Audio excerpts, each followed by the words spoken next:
Baada ya siku kadhaa za mafumbo mtandaoni kupitia picha za kijani lakini pia hashtag ya RN3, msanii ambaye ametoka WCB Wasafi Mbosso Khan amefunguka na kusema ya kwamba hashtag ya RN3 manake ni room number 3 na hatua yake ya 3 kwenye maisha na kazi zake za mziki. Sauti ya mtoto wake imesikika kwenye video hiyo ikieleza ya kwamba room number 1 ilikuwa ni kupokelewa kwenye mziki, room number 2 ilikuwa ni kuwa na alama kwenye mziki, na sasa number 3 inaonekana ni mwanzo mpya wa maisha ya mziki kwa Mbosso, kwa sababu ni mtu ambaye anaanza kujitegemea na ameshakomaa tayari kisanaa. Ukiachia mbali hivyo, Mbosso pia amefanya collab na ukurasa wake mpya wa Khan Music, record label yake mpya ambayo bado haijatangazwa rasmi, na unaweza kuona kwamba ni hatua kubwa kwa sababu room number 3 kitakuwa ni chumba ambacho labda Mbosso ataanza kusupport na wasanii wengine wachanga ambao wanaingia kwenye mziki wa Bongo Flava. Wasanii wa mziki pia wanapenda sana mambo ya fashion, yani kwa kifupi wanapenda kupendeza. Unaweza kuona hayo mambo kwenye masuala ya music video,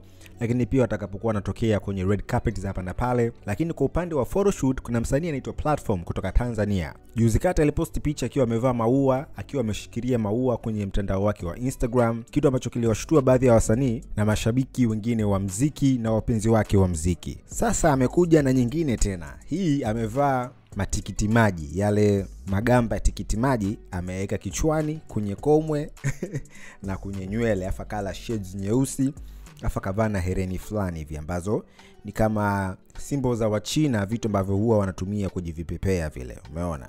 Mashabiki zake hawana majibu kamili, na kama anapenda sana fashion basi Platform labda tutaweza kumuona kwenye runways za modeling kadhaa Tanzania in the coming days, unajua. Na kama apendi ni issue tu ya photoshoot, hizi idea anazitolea wapi? Ni nani anamshauri? Kwa sababu kuna baadhi ya watu hawapendi, kama baadhi ya wanaume ambao wanahisi kama ni vitu ambavyo mashoga huwa wanafanya. Sasa kumwona mwanaume ambaye ni kioo cha jamii akifanya photoshoot za aina hiyo, mashabiki mara nyingi wanakuwa hawaelewi. So maybe Platform anaweza kawa na explanation ya kutosha kwa nini anapiga mambo kama haya. So for the time being, endelea kuenjoy muziki mzuri ambao anakuwa anatengeneza. Lakini kupitia Boomplay, wasanii kama vile J Melody na ngoma yake ya mtoto No Stress ya Nandi, Kuna ya Diamond Platnumz, Wozuu alioshirikiana na Ali Kiba ngoma inaitwa Gere, Professor J ni kusaidiaje, G Nako akiwa na Darasa pamoja na Bill Nas ngoma inaitwa Go, na ngoma ambazo zinatamba sana sasa hivi kupitia mtandao wa Boomplay. So update your playlist uweze kuenjoy muziki mzuri kutoka East Africa